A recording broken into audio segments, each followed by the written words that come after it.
In Benin, West Africa, the Bessaribi tribe. One key to the tribe's sense of identity is ritual scarification. In this arduous, bloody process, the Is it not scars left painful? by cuts form intricate designs. The Bessaribi scar the face to mark the start Why of do we do childhood. this? With the world becoming increasingly globalized, the boundaries between cultures have become blurred. Cultural diversity and hybridity has become a common phenomenon in multicultural societies such as Singapore. This creates the need to understand different cultures. This is notably important in modern times, where we not only need to relate to other cultures, we need a multicultural view of the world we live in. Good morning, I am Valerie, and in this presentation, I will be bringing to you the practice of scarification in Benin, West Africa. People around the world have long used their bodies as canvases in order to express themselves in cultural identities, community status, or their relationships to ancestors or gods. Tribal scarification is a practice involving the scarring of members in the tribe. The ritual is usually done before a child reaches adolescence, and the children take after identical scarification patterns as their father's tribe. The origin of scarification in Benin started from a blood-stained history. Driven by intertribal conflicts, the practice of scarification gained prominence and widespread acceptance in Benin during the 18th century. It was a practical method for the purpose of identification during a period of tumultuous times. People use different signs to mark their family origins and which tribes they belong to. As such, the tribes were able to avoid killing their allies by mistake. Therefore, the principal reason for scarification is tribal. It tells us about a person who bears the scars, such as which tribe they belong to and which region they come from, as long as we know how to read them. At the same time, it is important to note that the practice of scarification indeed adheres to the point that there is really no such thing as a pure form of culture. Cultures are constructed over time and shared by a particular group of people, in this case, the Benin tribe. Over time, the practice of scarification evolved and extended beyond its original purpose of identification. One such example is the purpose of scarification for religion.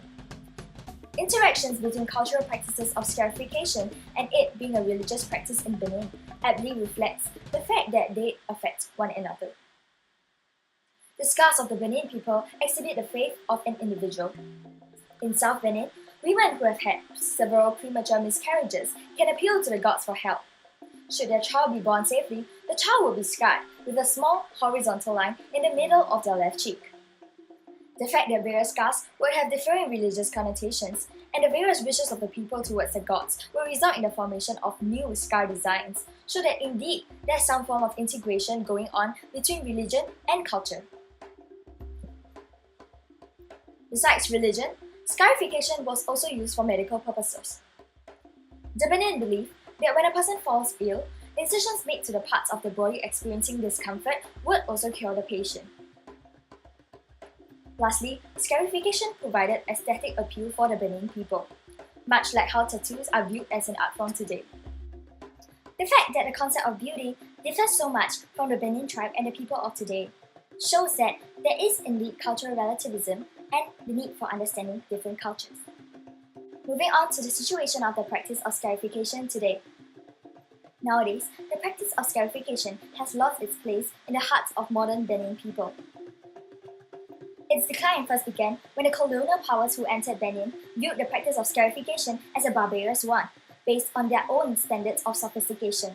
The ethnocentric beliefs led to the persecution of the Benin who practiced scarification by the colonists.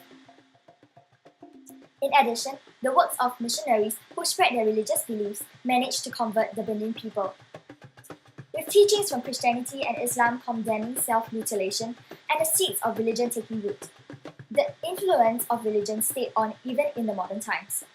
The practice of scarification, on the other hand, has lost its influence and value. Furthermore, technology has spread the Western ideals of beauty and notions of what looks good. Wearing Western dresses covered the scars, thereby causing the scars to lose their aesthetical value. In addition, the Benin people themselves felt that the scars made them ugly.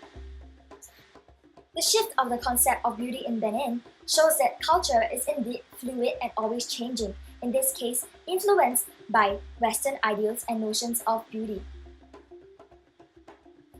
The vibrancy and significance of scarification found itself overshadowed over the course of time by forced, direct, and indirect diffusion at various stages of history. It is ironic that in the modern era, there is a double standard in which tattooing is seen as an art form, while scarification is seen as barbaric and ugly, despite both acts being acts of self-mutilation. It is clear that ethnocentrism is at play, and scarification might be yet another victim to mankind's shallowness and ignorance.